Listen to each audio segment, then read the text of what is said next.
Por lo pronto ya se encuentra aquí con nosotras y con nosotros el maxi abogado Federico Anaya, a quien le damos la más cordial bienvenida.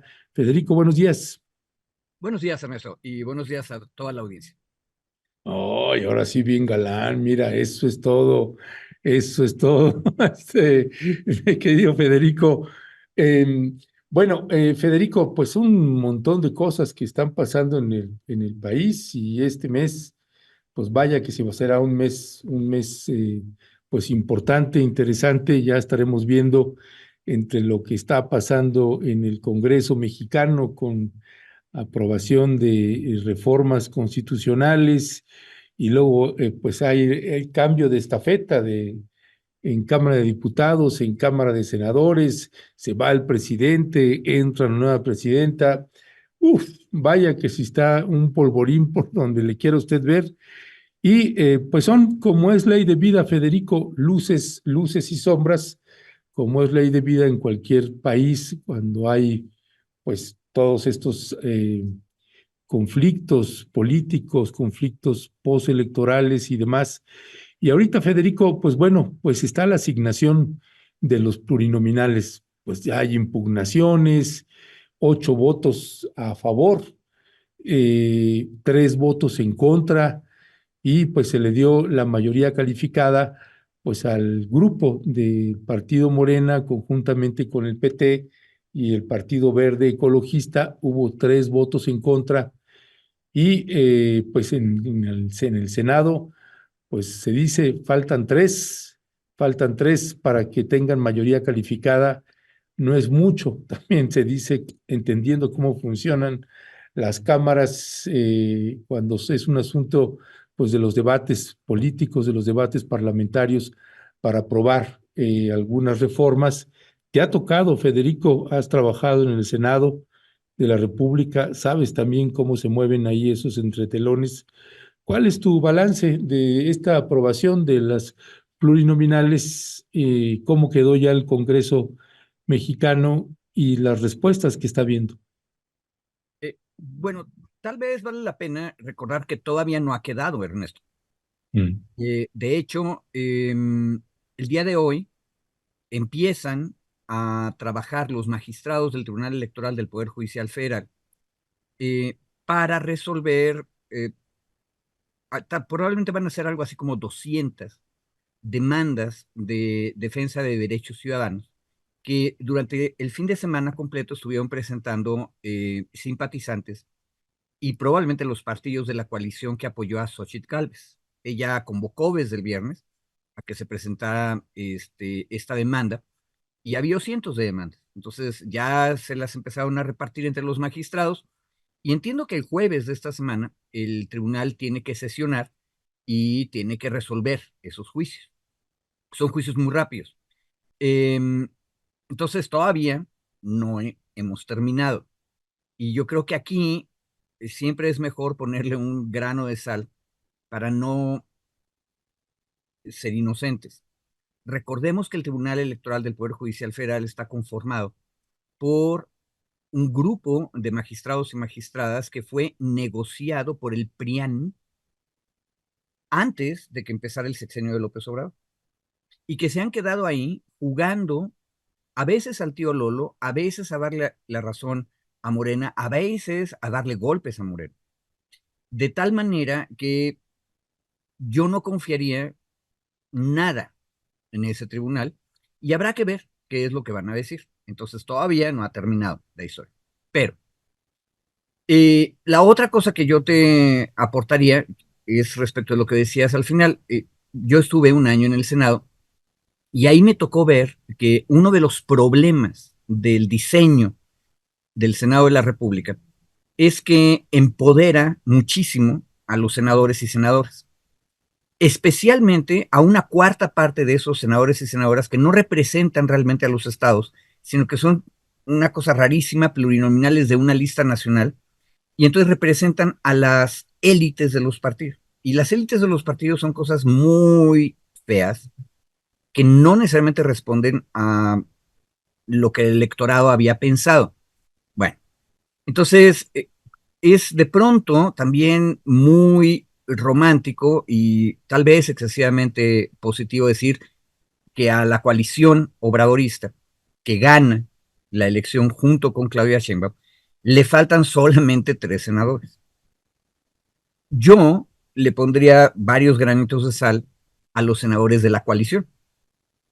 A ver, Este, por por, ejemplo. por ejemplo, el Partido Verde. El Partido Verde cambia cada vez que le conviene y le puede cambiar el viento en un mes o en 3 meses. Entonces, el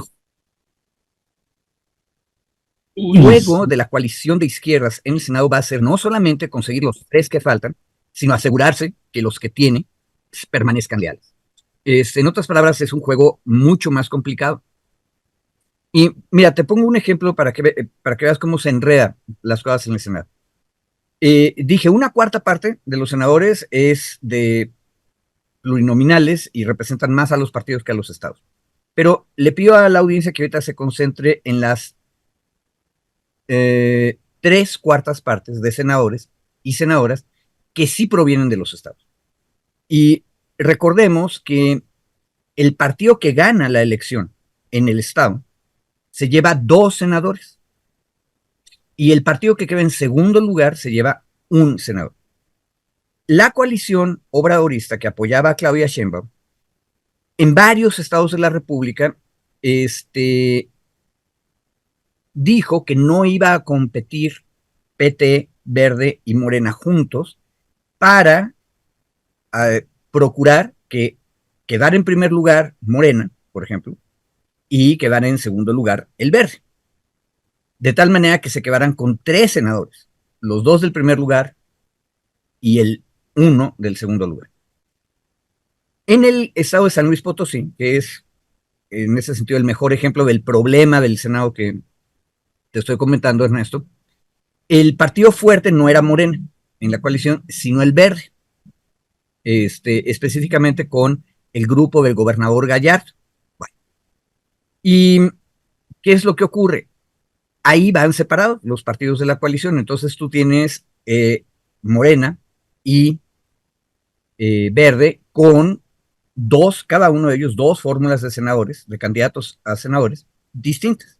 Entonces la idea era que gane el Verde, el 1-2, y Morena que entre en segundo lugar y entonces se lleva el 3, ¿verdad? Bueno, las cosas no pasaron así. De hecho, en San Luis Potosí lo que se comenta es que el gobernador Gallardo traicionó a la coalición porque se aseguró primero que su mujer fuera uno de los candidatos del Verde y ganó la senaduría. Y luego, de alguna manera, transfiere votos de su grupo para, no Morena, sino para el PAN. Esto ya había pasado en San Luis Potosí en elecciones previas. Gallardo y el PRI normalmente habían negociado este tipo de cosas. Entonces, los potosinos están muy seguros de que hubo ahí una traición horripilante. Ahora, símbolos importan. ¿Quién era la candidata que, en teoría, en la estrategia que les planteé, debería haber quedado como la tercera senadora? La hermana de Rosicela Rodríguez. Acuérdense que los Rodríguez son de San Luis Potosí. Entonces, resulta que en lugar de que fuera 1-2 Verde y 3 Morena, la hermana de Rosicela Rodríguez, senadora, resultó que quedan 1-2 Verde y 3 el PAN. Entonces, este tipo de cosas, o sea, hay un plan, hay una estrategia electoral para ganar la mayor cantidad de puestos posibles en el Senado, y de repente, por los intereses particulares del Estado, uno de los actores políticos fuertes cambia las reglas y juega su propio juego. Eso que acabo de decir es una anécdota, pero ahora sí que la historia parlamentaria está llena de ese tipo de anécdotas y con eso termino. Yo no estaría tan seguro de nadie. Bueno, me gusta el escepticismo del maxi abogado Federico Anaya, es así, ahora sí que es no creer ni en Dios, eso me parece bien, y más sabiendo cómo se mueven las entrañas en la clase política, pues las lealtades siempre están caminando en la línea roja. Ya se encuentra el otro maxi abogado David Peña. David, muy buenos días. Hola, buenos días, ¿cómo están? Pues bien, bien, mi querido David, pues viendo también las reacciones, por ahí tenemos una imagen, mi querido Leonardo, de este hombre tierno y dulce, pues, que se llama Javier Lozano. Tenemos por ahí esa imagen, mi Un querido, filósofo, el filósofo, el ¿no? filósofo. Ajá. Sí, así más o menos, pues llevándose en todas las reacciones, en las discusiones que había ahí en el INE, que fue el caso Corral, por ejemplo, y pues también está esto que acordamos abordar precisamente ahorita, que pues tiene que ver pues ya el fallo del Consejo Electoral. 8 votos a favor, David, 8 votos a favor, 3 en contra.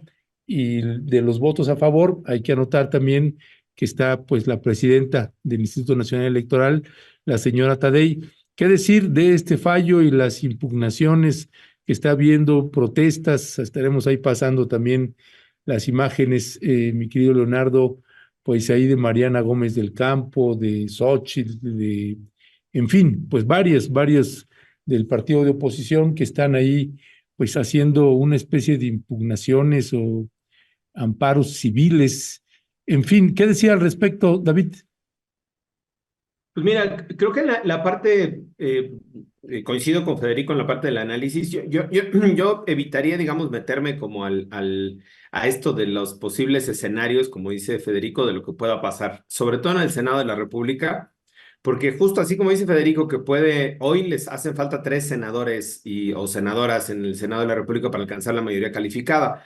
Digo, la audiencia sabe perfectamente, una de las finalidades del plan C era alcanzar una votación, copiosa votación que permitiera llegar al plan C, que era aprobar las reformas constitucionales que se habían obstaculizado o no se habían pasado a lo largo de la administración de López Obrador, o bien que se habían aprobado en leyes secundarias pero que con la mayoría de Morena, pero que al llegar a la Suprema Corte de Justicia eran impugnadas y eran echadas abajo, digamos.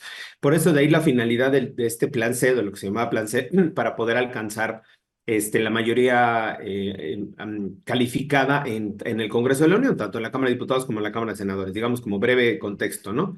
Se da una votación mayoritaria por Morena, efectivamente, se da una votación copiosa a favor de la coalición, y en la lógica de la repartición de los plurinominales es donde está la discusión. Recuerden que en la Cámara de Diputados son 300 de diputados electos, diputadas, diputados electos de voto, valga la expresión, de voto directo en cada uno de los 300 distritos y 200 de representación proporcional, es decir, los plurinominales. Y ahí en la forma de repartición es donde se generó toda esta discusión de las últimas, pues yo creo que el último mes, un mes y medio, sobre lo que se llamó la sobrerepresentación, que implica que en esencia, digamos, es que un partido que tiene su registro a nivel nacional tenga también derecho a tener una representación por parte de representación proporcional, es decir, para tener un grupo, una cantidad determinada de diputadas, diputados o senadoras, senadores, por haber alcanzado cierta cantidad de porcentaje en la votación.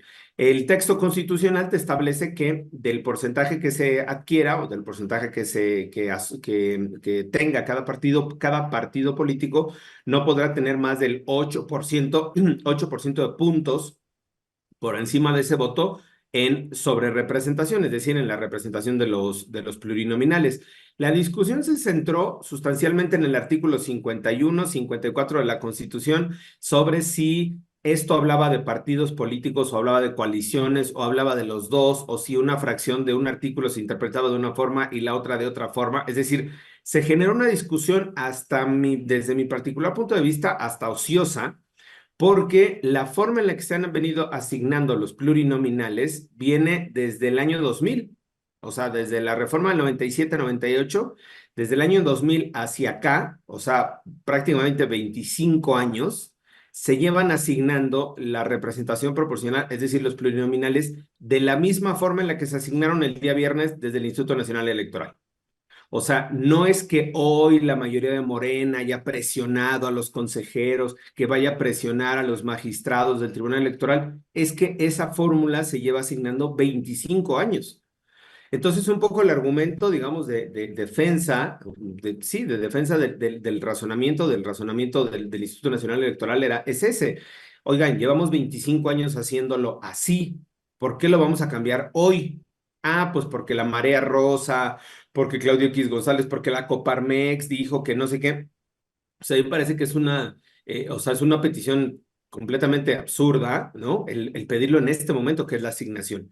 Si los partidos políticos no están conformes con eso, pues que promuevan una iniciativa, una reforma al Código de Procedimientos Electorales y que eventualmente en la siguiente elección del 2027, pues ya no pase igual y que la representación se distribuya de otra forma. Pero sobre eso, nada más para terminar, a mí me parece que se siguieron los criterios de antecedentes que se tenían del propio Instituto Nacional Electoral. Se hizo la asignación más o menos proporcional. Estaba yo revisando una tabla que se sacó, la propia Secretaría de Gobernación hizo una tabla, digamos, un gráfico para poder entender cuál era esta sobrerepresentación o el margen de la sobrerepresentación.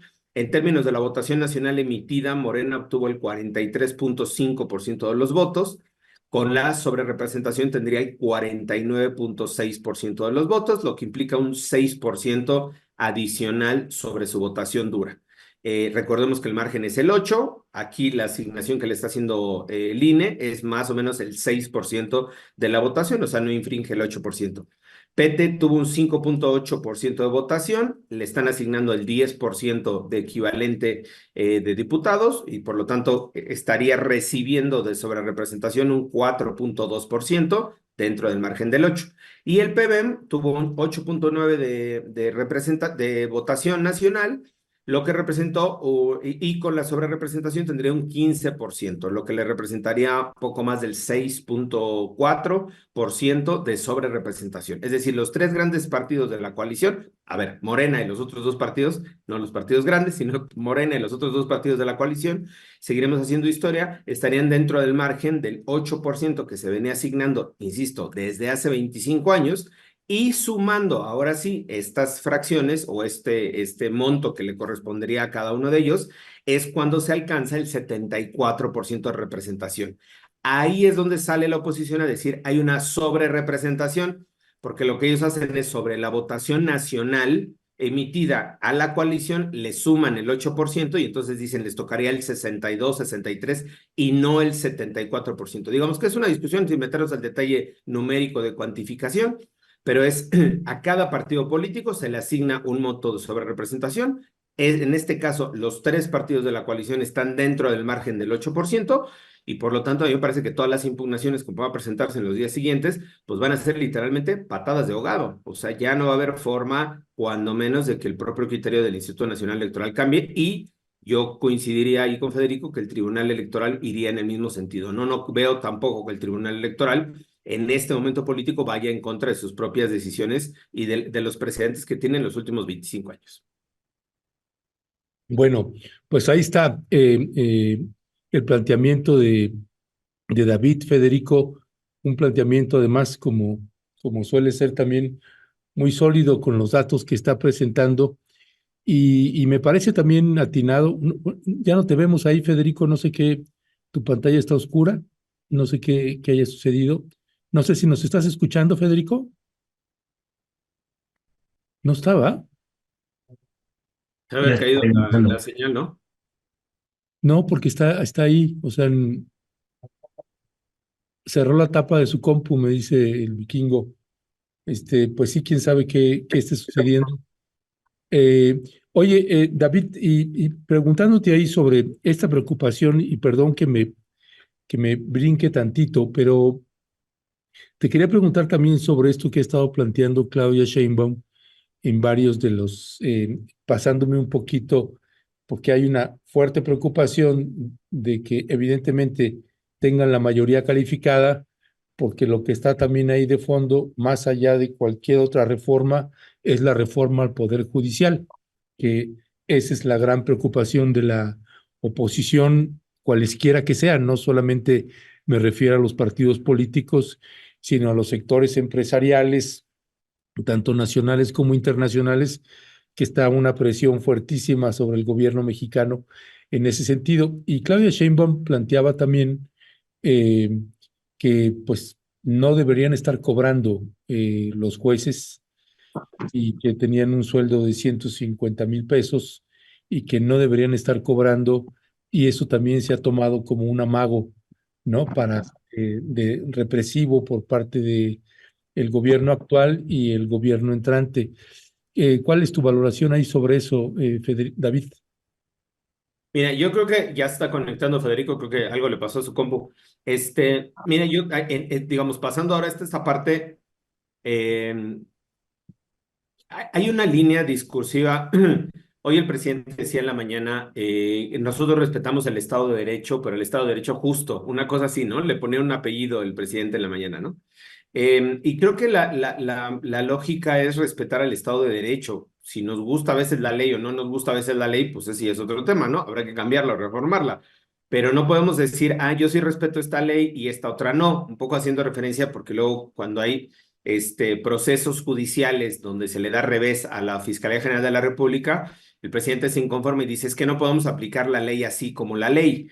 Mientras que en otro escenario sí pide aplicar la ley y la interpretación de la ley, digamos, como está o como ha venido interpretándose. Y yo creo que justo aquí viene un tema interesante sobre eh, ¿cómo decirlo? Sobre los efectos que pueda tener la reforma al Poder Judicial. Hay voces que dicen o que señalan que eso va a afectar la independencia judicial, la autonomía judicial. Hay otras, perdón, que señalan que eso al contrario va a permitir un mecanismo de mayor eficacia, de mayor control, de mayor transparencia. Es decir, seguimos teniendo dos posiciones. ¿Cuál va a ser la forma en la que, o la forma en la que vamos a estar midiendo el efecto de la reforma? Pues cuando se empiece a implementar la reforma y aplicar la reforma. Me parece que esa va a ser la mejor solución. Hoy no tenemos mecanismos de transparencia al Poder Judicial. Hay mecanismos de transparencia en términos de acceso a la información, pero no tenemos transparencia sobre corrupción, sobre chanchullos, ¿no? Sobre todas estas componentes que sabemos que se dan al interior del Poder Judicial. Tampoco tenemos mecanismos de control de disciplina judicial, tampoco tenemos, hay un Consejo de la Judicatura que es una pantomima, ¿no? Que es una cosa ahí pintada que no sirve para el tema digamos, de investigación del Poder Judicial, sirve para los temas administrativos del Poder Judicial, que eso está muy bien, pero no para el tema de disciplina, ética y control interno. Entonces, creo que los efectos de la reforma, yo aquí he expresado que a mí, más allá de si sí o no el tema de la votación, que puedo coincidir en algunos planteamientos, a mí se me sigue pareciendo muy compleja la Fórmula 1. Creo que ya se rompió el cascarón y eso me parece que es un escenario interesante. De la reforma que había mandado el presidente inicialmente, él mismo aceptó que se le fueran haciendo cambios, que se le fueran haciendo modificaciones. Ya se le hicieron una serie de modificaciones ahora en la Comisión de Puntos Constitucionales de la Cámara de Diputados, y creo que se va a abrir, ya con eso se abrió literalmente el huevo de la serpiente para poder ir metiendo y aterrizando más cosas al dictamen. Hoy, aún como está el dictamen, a mí me parece que es muy complicado el aterrizaje de los procesos de votación.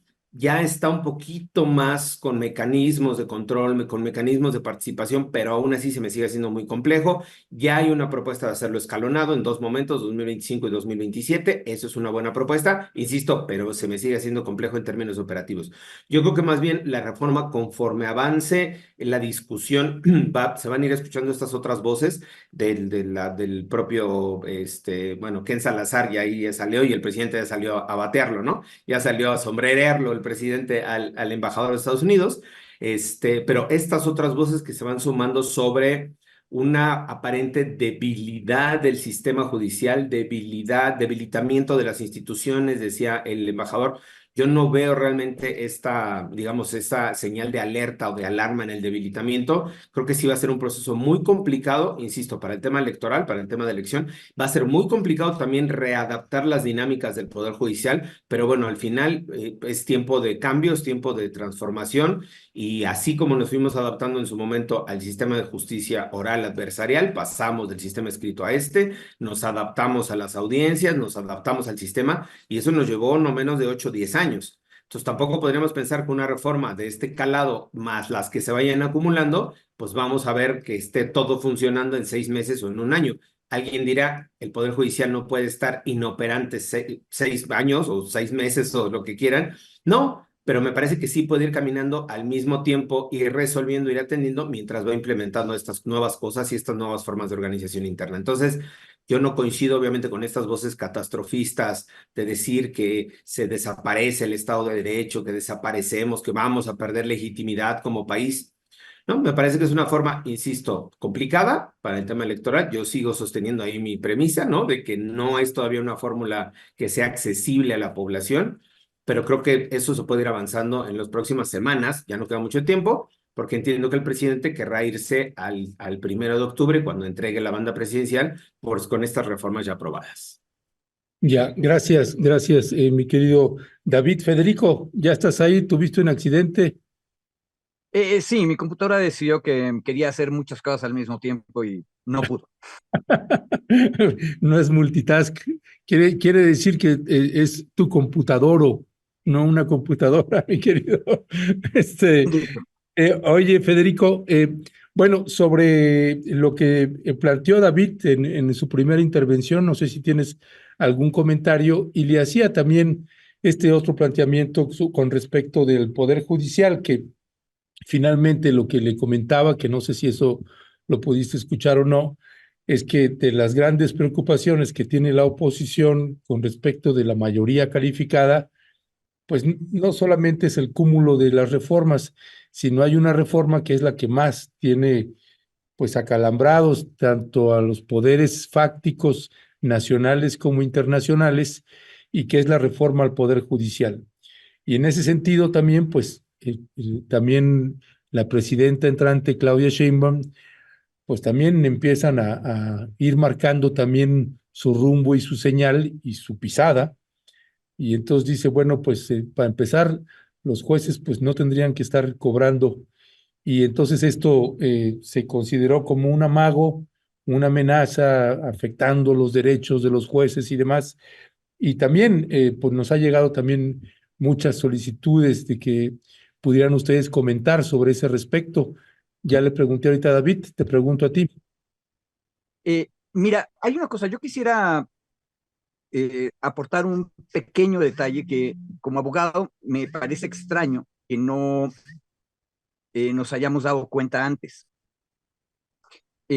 Mira, si ustedes se van a la Constitución y revisan en la parte donde se va describiendo cómo están organizados los poderes, ejecutivo, legislativo y judicial, siempre van a encontrar al principio de cada capitulito un artículo que dice, se deposita el poder ejecutivo en un presidente constitucional de los Estados Unidos mexicanos. Luego se deposita el poder legislativo en un Congreso de la Unión que tendrá dos cámaras, diputados y senadores. Y cuando llegamos al poder judicial, dice una cosa bien interesante. Se deposita el poder judicial en una Suprema Corte de Justicia, un tribunal electoral, magistrados de circuito, magistrados de apelación y jueces de distrito. Es decir, menciona una lista larga de juzgadores. Y Jaime Cárdenas, el que fue consejero del INE, más bien del IFE, en la época dorada del IFE, de la transición democrática, decía en los diálogos nacionales sobre la reforma del Poder Judicial lo siguiente: a ver, si los magistrados y los jueces son parte del Poder Judicial y están mencionados en la Constitución, primero, que es lo que acabo de decir. Segundo, resulta que vuelven a mencionarlos por su nombre en el artículo 110 de la Constitución, que es el juicio político, es decir, son sujetos de juicio político. Entonces, significa que son los depositarios, cada uno de ellos, son muchos, pero cada uno de ellos, jueces de distrito, magistradas de circuito, son depositarios del Poder Judicial. El punto es, por lo tanto, no son trabajadores. Por lo tanto, este asunto de que hacen paro y que tienen derechos laborales es una cosa bien difícil de entender. O sea, ¿no Ahora, son ¿cuál es el problema? trabajadores? No, no son. ¿Qué Son son? como el presidente de la República, que tampoco es un trabajador, ¿Qué o son? como los diputados y senadores. Son titulares de un poder de la Unión. Y precisamente por eso es que la propuesta presidencial de que también sean electos tiene mucho sentido en términos constitucionales y republicanos, porque elegimos a los otros dos, porque no debemos elegir a estos. Entonces, en términos de teoría constitucional, solo en la teoría, tiene mucho sentido elegirlos, pero entonces no son trabajadores. Por eso es que siempre nos mantuvieron medio oculto este arreglo raro de Cedillo en el año 95-96, que terminó dándoles una pensión vitalicia a todos los ministros de la Corte que se fueron en aquella reforma. ¿A santo de qué?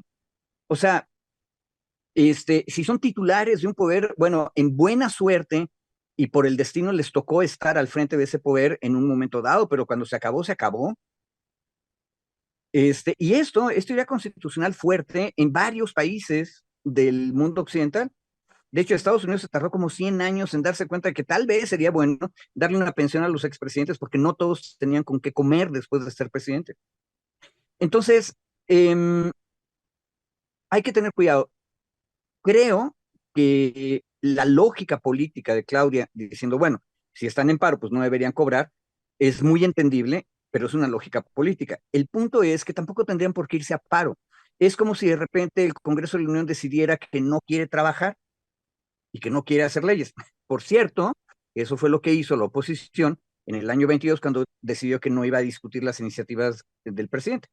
Pero es un acto político.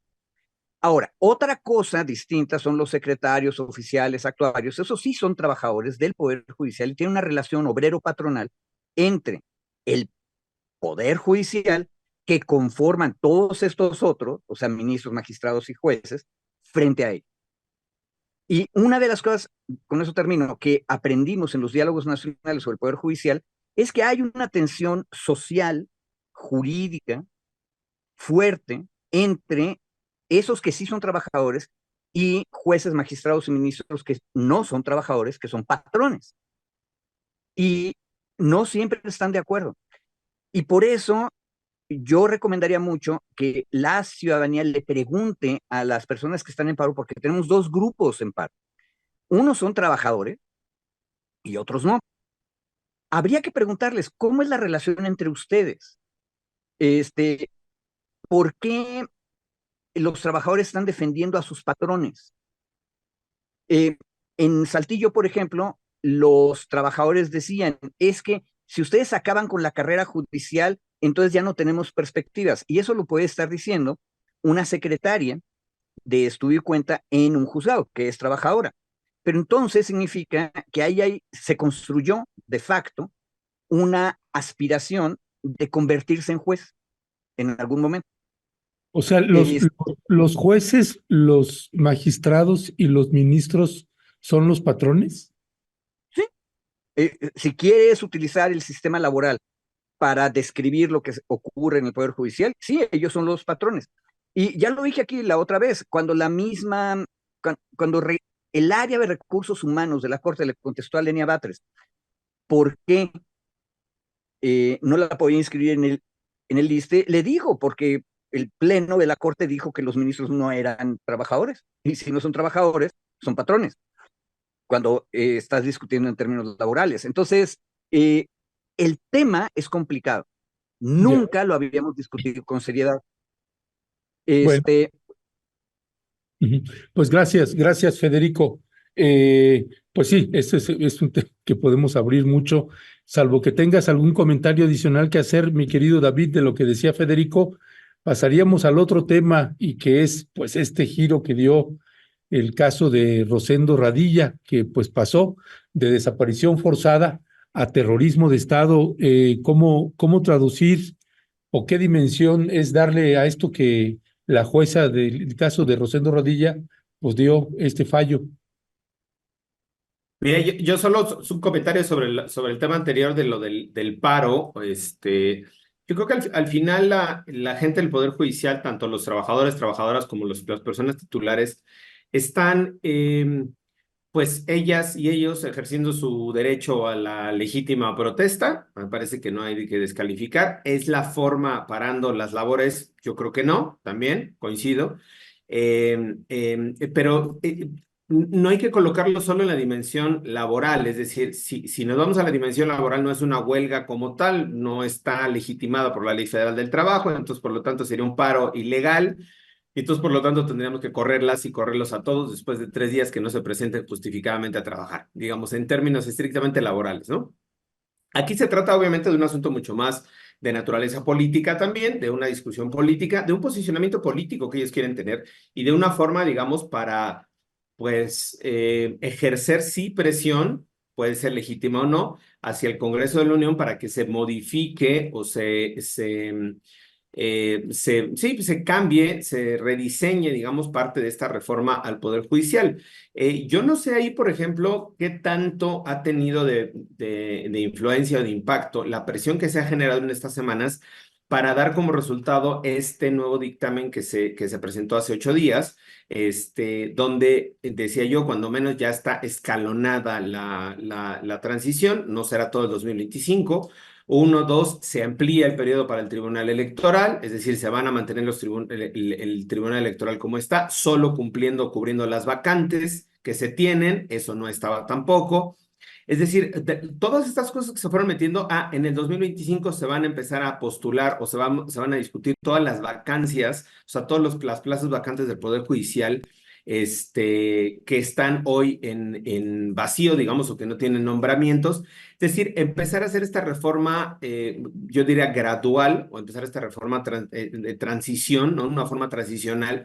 Yo no sé al final, y es pregunta, qué tanto influyó esta presión del personal, de los propios trabajadoras y trabajadores y de los titulares del Poder Judicial. Creo que al final, en alguna medida, esta presión ha servido también para que diputadas, diputados tengan incluyen estas modificaciones, estas adecuaciones al dictamen, y que de aquí a los próximos 30 días que quedan, cuando menos, para que se pueda votar, creo que la presión pues va a seguir en ese sentido. Insisto, no es un paro laboral, no es una huelga laboral, no está en términos laborales, más bien está planteado en términos políticos y que, bueno, ahí si se les deja de pagar o no, creo que es un tema interesante. Igual, si no está justificado el paro, si no está justificado que dejen de hacer sus labores, pues me parece que sí tendría que descontárseles el pago. En términos estrictamente laborales, insisto, asumiendo que es un tema político, pues hay que tener ahí también la sensibilidad política, ¿no?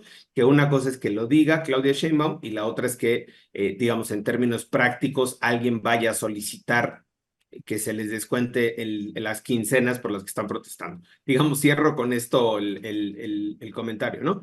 Y sobre esto que decías, mi querido Ernesto, llamó nuestra atención el fin de semana, y lo compartimos con Federico, el juzgado noveno de distrito en el estado de Guanajuato concedió el amparo a la familia de Rosendo Radilla, militante, trovador, guerrillero, desapareció en los años 70 como parte de la guerra sucia del Estado mexicano en contra de los movimientos armados, cuyo caso llegó a la Corte Interamericana de Derechos Humanos y, bueno, sentó un precedente también en términos de la interpretación de las sentencias de la Corte Interamericana en el caso de México, cómo se iban a interpretar estas sentencias. Eso se dio digamos, en los momentos previos a la aprobación de la reforma constitucional del año 2011, del artículo primero constitucional. Y entonces, bueno, esto sirvió para marcar, digamos, un parámetro de interpretación constitucional sobre las sentencias de la Corte Interamericana, este caso de Rosendo Radilla. El caso interesante aquí es que se le concede el amparo a la familia, el amparo 565, bueno, 565 diagonal 2018, bajo varias premisas o bajo varias consideraciones. Y aquí me parece que es súper relevante la concesión del amparo, por eso lo traíamos a colación y lo traíamos en esta mesa.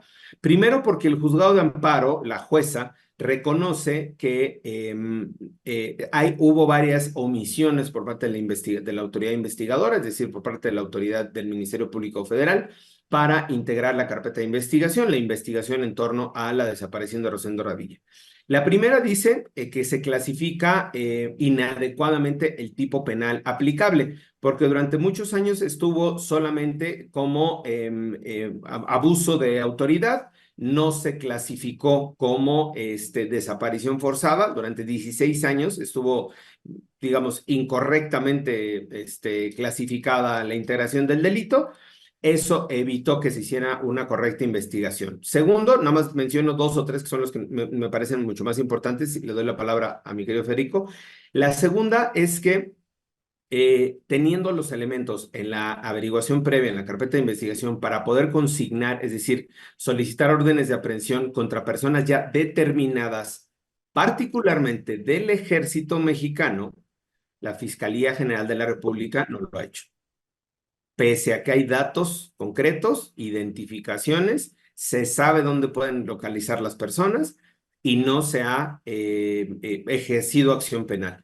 Y el tercero, que ese es el que sí nos parece profundamente disruptivo, muy fuerte, digamos, en cuanto a la clasificación o la determinación que hace la jueza en este caso, es que dice que este caso, el caso de la desaparición forzada de Rosendo Radilla, se circunscribe en un contexto mucho más amplio de contrainsurgencia que se vivía en México y que ella retoma la doctrina internacional y dice que se caracteriza como terrorismo de Estado. La caracterización del terrorismo de Estado proviene de los juzgados especializados para procesar a la Junta Militar de Argentina, particularmente del juzgado de Neuquén, es quien desarrolla, digamos, esta doctrina del terrorismo de Estado. No se había configurado en términos académicos ni doctrinarios esta modalidad, digamos. Y este terrorismo de Estado, ¿qué implica? Pues que son exactamente utilizar medios a través de las personas para infundir el terror en la población, para infundir el miedo en la población, y que en este caso se agravan las conductas porque ese terror y ese miedo es infundido por parte de funcionarios públicos. En este caso, identificados por parte de elementos del Ejército Mexicano. Entonces, el que se coloque un caso de desaparición forzada, el caso de Rosendo, como parte de la estrategia de terrorismo de Estado del gobierno mexicano en contra de la insurgencia de los años 60 y 70, no solo nos parece relevante, sino nos parece, a mí, en mi particular punto de vista, es una sentencia de análisis, de estudio, y es una sentencia que redimensiona el carácter de la responsabilidad del Estado mexicano en torno a estos crímenes, ¿no? No se trató de la actuación irregular del 19º Batallón de Infantería, de 5 elementos del 2º Batallón de Caballería, no. Lo que dice la jueza es que se dio en un contexto generalizado de violencia y que ese contexto generalizado de violencia desde el Estado hacia la población se caracteriza como lo que hoy se ha denominado como terrorismo de Estado. Retomar esa clasificación me parece sumamente importante, incluso porque eleva la discusión más allá de la guerra sucia. No fue una guerra sucia, no siguió las reglas de una guerra, sino que se convirtió en una característica del Estado el hacer este terrorismo desde las propias instituciones. Gracias, mi querido Maxi abogado David Peña. Federico, dice la definición, el terrorismo de Estado es la utilización de métodos ilegales de carácter clandestino por parte de un Estado con el fin de causar cambios económicos y sociales estructurales en un lapso de tiempo relativamente corto. Eh, hay una definición todavía mucho más amplia, no es solamente eso, pero ¿cómo lees tú este fallo que yo comparto con David y con mucha gente, que es un fallo ahí histórico y que pues vamos a ver en qué deriva esto, porque le está pidiendo a la Fiscalía General de la República que retome esas investigaciones desde este concepto de terrorismo de Estado, que yo desconozco si este concepto está dentro de la Constitución mexicana, aparece en algún lugar la definición de terrorismo de Estado. Bueno, a ver, eso último que dijiste, Ernesto, es importante. Mi apuesta es que esa definición no aparece en ninguna parte de la Constitución ni en ninguna ley mexicana. Y eso es lo que va a decir la Fiscalía General de la República cuando tenga que cumplir esto. Pero, cuidado, estamos ante una sentencia de un juicio de amparo emitida por una jueza de distrito. En otras palabras, la autoridad responsable, es decir, la que no cumplió con su deber de investigar bien, es la Fiscalía General de la República, todavía puede apelar. Entonces, puede irse al amparo en revisión. En otras palabras, esto no es una sentencia firme, es una sentencia histórica, es un paso adelante, sin duda. Aparte es una muy buena sentencia, es larga, yo apenas estoy empezando a picotear sobre ella, 600 más páginas, pero el asunto es, procesalmente todavía habrá que ver qué dice la fiscalía, y me puedo imaginar que la fiscalía va a decir lo que tú ahorita sugeriste, que como esos conceptos que usa la juez no existen en el sistema jurídico mexicano, entonces pues es imposible cumplir la sentencia de amparo. Es más, con ese mismo argumento va a ir ante el tribunal colegiado de circuito para decir, revoca esta sentencia y échala para atrás porque está mal la jueza. Ahora, todo es política y todo está relacionado con eh, tanto los patrones como los trabajadores del Poder Judicial Federal que están ahorita en paro han alegado que el Poder Judicial defiende los derechos humanos. Punto por punto y estadística por estadística, la respuesta que les podemos dar es que sí es cierto, pero lo hacen en un porcentaje diminuto de las cosas que discuten. La inmensa mayoría de los asuntos que discute el Poder Judicial Federal tienen que ver más con la propiedad que con los derechos humanos. Esa es una tara que tienen todos los poderes judiciales, por cierto, no es culpa nada más del nuestro. Es una tara de clase, dirían los antiguos. Pero el problema es, en este momento, le viene muy bien al movimiento de paístas, patrones y trabajadores del Poder Judicial, porque entonces la jueza de Irapuato aparece como la heroína que defiende los derechos humanos. Y sí, es una heroína y sí está defendiendo derechos humanos en ese caso. ¿Cuál es el problema? El problema es que todavía falta la segunda instancia y todavía falta, vamos a decir, que el tribunal colegiado sostiene la sentencia de amparo. La ejecución de la sentencia de amparo ya firme, es decir, se puede obligar realmente en lo material a la Fiscalía General de la República a hacer la investigación como está diciendo. Debería poderse, pero lo cierto es que la autoridad que ha sido vencida en un juicio de amparo usualmente hace todo lo posible por no cumplir. Y ahí es donde está uno de los puntos flacos del sistema de amparo mexicano, que a la hora de la ejecución de las sentencias, en casos como este precisamente, es muy ineficaz. Y el asunto es, de por sí hay muy poquito porcentaje de sentencias como esta, y luego tienes un problema de inejecución grave, pues entonces la cosa es que el juicio de amparo y el Poder Judicial Federal pues no sirven en realidad para esto.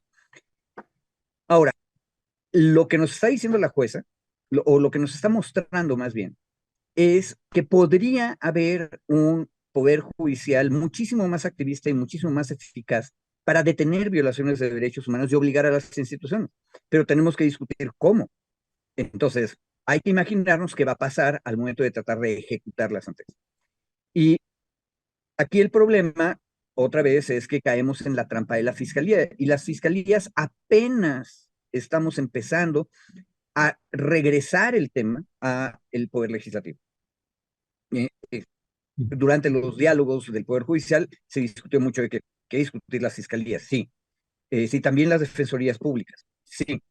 El único problema es que los poderes fácticos que se crearon en los últimos 10 años alrededor de este nuevo sistema de las fiscalías autónomas no muy se van a dejar. Y por mientras, los grandes violadores de derechos humanos siguen en la impunidad.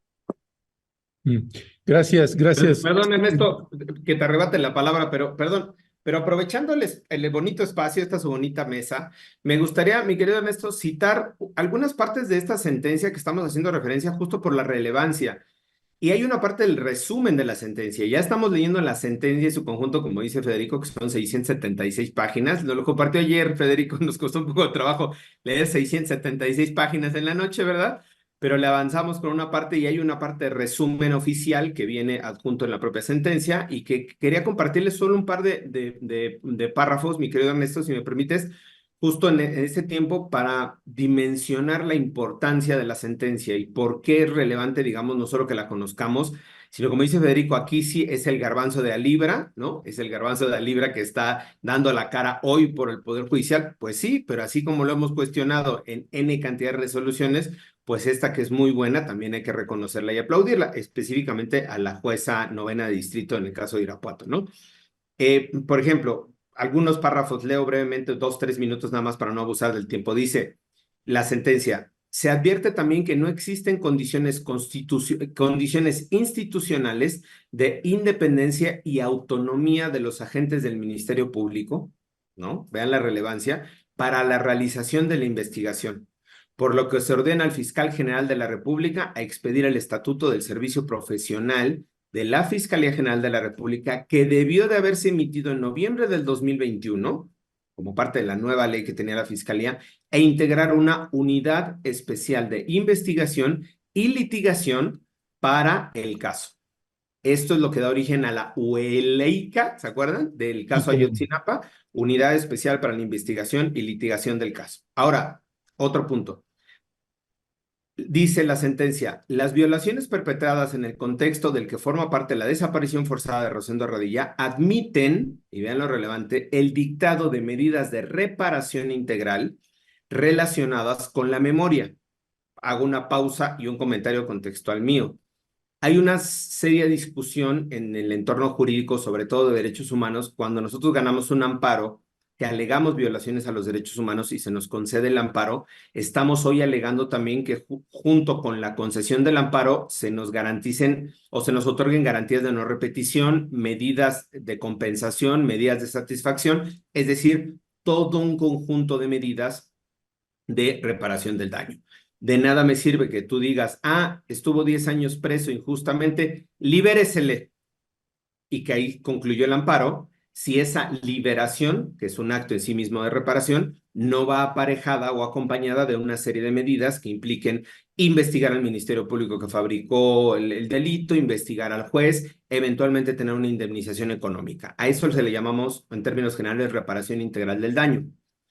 En este caso en particular, nosotros alegamos desde los derechos humanos, decía yo, como defensores, que a todos los amparos donde se aleguen y se concedan, se reconozcan violaciones a los derechos humanos, tendrían que tener medidas de reparación. Cierro el grandísimo paréntesis y me voy a las medidas de reparación que establece o que propone esta sentencia.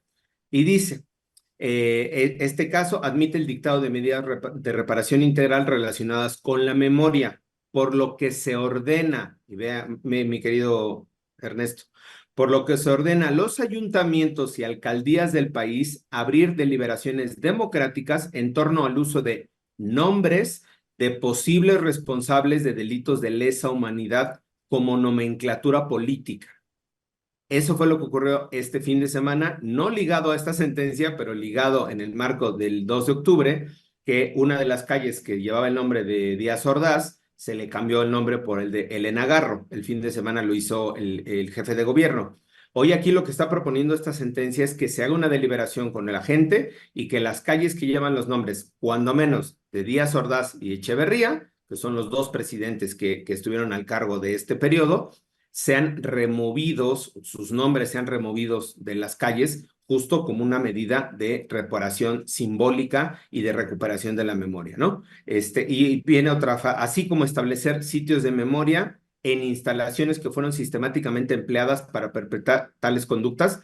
Aquí otro, mi querido Federico, la nomenclatura de sitios de memoria en la legislación mexicana no está establecida tampoco, es un estándar internacional, muy bueno el estándar internacional utilizado por la jueza. Apenas hay una discusión en el Congreso de la Unión en una iniciativa sobre sitios de memoria. Hay una ya en la Ciudad de México, que puede ser la referencia más próxima, sitios de memoria de la Ciudad de México sí hay, podría ser una referencia normativa, pero tampoco hay una referencia a nivel federal. Y digo, y así sigue, por ejemplo, en instalaciones que fueron sistemáticamente empleadas para tales conductas, es decir, instalaciones que ocupaba el segundo batallón de la Policía Militar en el campo militar número 1, o sea, establecer una medida de reparación de un sitio de memoria adentro del campo militar número 1 y la base aérea militar número 7 en pie de la cuesta, que es justo donde salían esto que se llamaron los vuelos de la muerte, que hace un par de semanas se publicó un extenso reportaje, un muy buen reportaje, que fue Marcela Turati quien lo recopila, lo Buenísimo, publica. buenísimo ese trabajo. Sí. Buenísimo reportaje y que es justo hace esta narración, digamos, o esta identificación de los vuelos de la muerte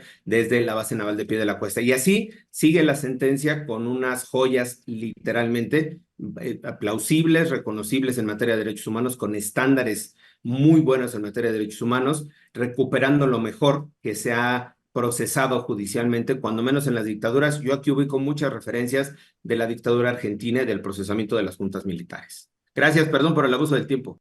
No, no, para nada. Gracias, David. Y a propósito de que, pues, David menciona lo de Argentina, pues es de ahí, de donde sale esta definición de delito de terrorismo de Estado, Federico, de los años 80. Y te preguntaría ya para cerrar, porque tenemos ya la entrevista con Isaín Mandujano, para allá, si tienes algún comentario adicional con el que te quieras despedir de manera muy breve, y lo mismo le pediría a David después del tuyo para cerrar. Bueno, una sugerencia, primero aclarar que Raimundo Sandoval, un abogado y politólogo, este, originalmente de la UACM, pero que ahora está en Guanajuato trabajando, creo que en Libero, no estoy seguro, fue quien me pasó la sentencia. Él no estuvo cerca del litigio que logró esta sentencia, pero sí de la gente que estuvo ahí. Me parece que tal vez a través de PopLab, Rompimiento y Pie de Página podrían preguntar cómo se hizo el litigio para lograr esta sentencia. Pase lo que pase en el amparo en revisión, porque seguro la Fiscalía General de la República va a apelar. Es una gran sentencia que habría que comentar y celebrar, incluso si es vencida en la segunda instancia. ¿Por qué? Porque vale la pena, incluye todo lo que dijo David, y aparte, lo único que quería decir yo es una sugerencia, preguntémosle a los poplaveros, ¿no? Si ustedes tienen el contacto, vale mucho la pena. Vale, gracias, Federico. David, ¿con qué cierras? Con otro párrafo de la sentencia, disculpen que pero estoy emocionado leyendo la No, sentencia. no, Entonces, buenísimo. Sí, con sí, sí. otro caso, otro párrafo dice, en el caso de la desaparición forzada de Rosendo Radilla y el contexto en el que se perpetró, las Fuerzas Armadas no solo utilizaron armas de fuego y explosivos, sino también otros medios violentos como bloqueo de suministros de víveres, violencia sexual, tortura y ejecuciones extrajudiciales, allanamiento de morada, desplazamiento forzado de la población, destrucción de poblaciones enteras y lanzamiento de los cuerpos de las víctimas al mar desde aeronaves militares, entre otras. Estas acciones cumplen con los requisitos para ser considerados como medios violentos bajo el tipo penal de terrorismo, ya que fueron empleados para infundir el terror entre la población y alterar la paz pública. Con eso termino. Creo que reconocer esto en un documento judicial, en una sentencia penal, me parece que es muy, digamos, de efectos penales, no es una sentencia condenatoria, pero reconocer eso en un amparo con efectos penales me parece que es muy importante, incluso para la recuperación histórica de este país, donde a las Fuerzas Armadas se les sigue cubriendo con este manto y este velo de pueblo y de, ¿no? De pueblo uniformado y de los benefactores y de, ya saben, todas estas alocuciones que se hacen. Mi querido Federico no es así, ha sido bastante crítico sobre las Fuerzas Armadas de aquí, nosotros también, pero sobre luego estos cantos de sirenas, ¿no? Que dicen que las Fuerzas Armadas no cometieron nada de esto, el que esté en una sentencia judicial, recurrible todavía, como dice Federico, pero me parece que es un hecho relevante incluso para la propia historia y la memoria del país. Pues Y una última cosa nada más, checar el nombre de la jueza novena de Irapuato, y vigilar ese nombre, porque ese nombre tiene que estar en la lista de candidatos y hay que votar por él. muy bien, Federico. Pues sí, y ahorita que dice David con respecto el pueblo uniformado, el ejército, etcétera, pues si algo tengo clarísimo después de pues casi 6 años del presidente Andrés Manuel López Obrador en las mañaneras, es que cuando uno aborda ese tema, Fuerzas Armadas ahí se acaba la buena relación que pueda haber, es cuando Carla, sentimos que el rápido, presidente, rápido, rápido hice mi tarea que me dejó el maestro Federico. Carla María Macías Lovera. Es el nombre de la jueza titular del Juzgado Noveno de Distrito con sede en Irapuato. Repito el nombre, Carla María Macías Lovera. Un reconocimiento a Carla, a la jueza Carla por esta sentencia. un aplauso Y a la voto jueza. informado con buenas sentencias. Exacto. Eso. Bueno, pues es la primera vez que cerramos la mesa con aplausos, fíjese usted, y a una Mire, autoridad. tiempos de cambio, mi querido Federico, son nuevos aires, tiempos de cambio. Sí, pues gracias, David, gracias, Federico, les mando un fuerte abrazo. Abrazos, saludos, gracias al auditorio. Gracias, gracias.